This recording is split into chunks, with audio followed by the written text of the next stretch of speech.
This formula works anywhere. And that is, stay in integrity and authenticity within yourself. Embrace what's positive in yourself. Keep yourself feeling good. Put your oxygen mask on first. Don't ever try to help people when you are empty or you're not wearing your oxygen mask. That's when it's time for self-maintenance, not service to others. So in other words, I'm going to try to keep it simple. You take care of yourself first, and when you're feeling good, then you show up with the intention to be helpful. And what naturally comes out of your mouth in any situation will be the right thing. Right, because if you try to put on the baby's mask before yours, what if you black out and then you both die? Right. No matter how good you get at helping people, or no matter how good I get at helping people, one fundamental thing never will change, and that is I have to take care of myself good enough in order to perform at healing and helping other people. Right. If I am unbalanced or not taking care of me, if I'm not loving myself, I cannot be of quality service to other people. Right. So loving the self first is a requirement of helping other people. Yeah. No matter how you help other people.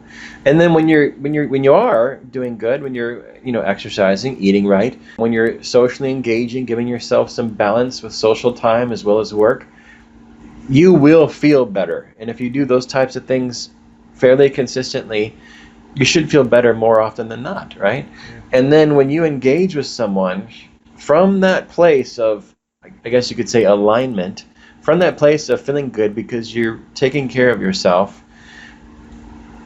natural good things will come out of your mouth to other people. Yeah. It'll be the right thing that they need to hear, and you don't need to plan it.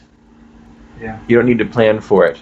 You don't try to force the fountain water to fall into this cascading fountain. You just fix the pump. Yeah. Just fix the pump, the core thing. Yeah. And then everything else kind of goes down from there. It's all about the foundation. Yeah. If you're taking care of your core stuff, if you're feeling good because you're taking care of yourself emotionally, then the fountain works. Everywhere you show up, it's a natural blessing to whatever you're touching. Yeah. Right?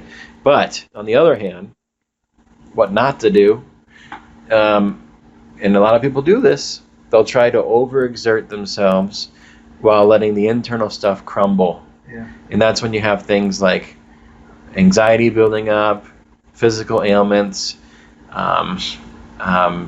breakdowns, taking drugs to compensate, prescribed or otherwise. Yeah.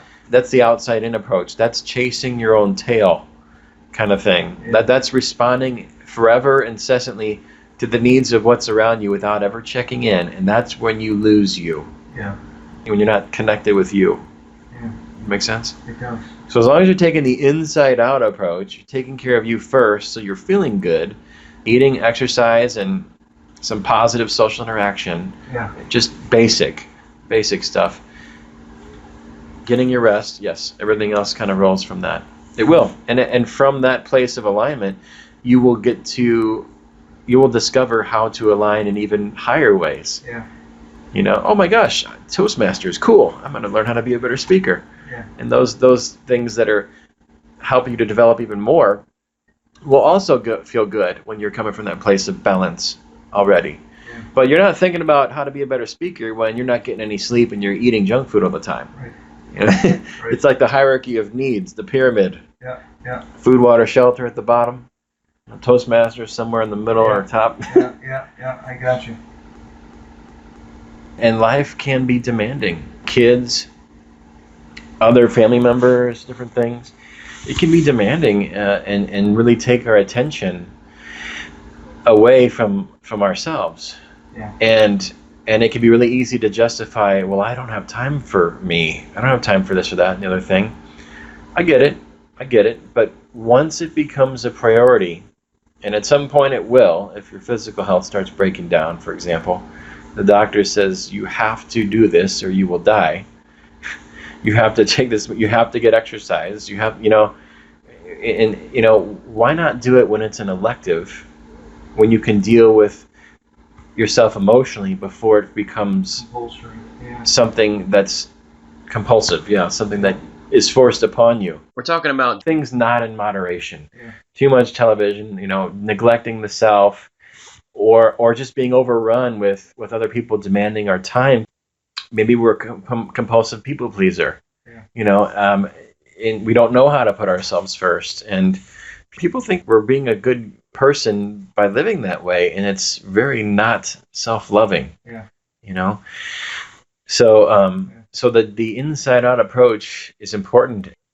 We've helped people the most in helping people who already know that they're good people, but somehow their life isn't working in some way that they're not satisfied with, because there's these beliefs or lies that they've been having about themselves that they've been doing, which aren't producing favorable results. So, gosh darn it, I need someone to help me navigate this. Yeah. They do. They see some of the lies, they debunk them, and say, okay, this is what I need to be focused on. And then it's still honoring what they originally wanted, and yet it gets them to a result in a more clean, self-loving way. Yeah. Maybe they need to learn how to not people please. Maybe they need to learn how to not go after approval. Just what are those lies? What are those things that aren't working? And let's not do those anymore. They're not serving you. And let's do some of these things over here. And then, wow, the quality of life goes through the roof. Yeah.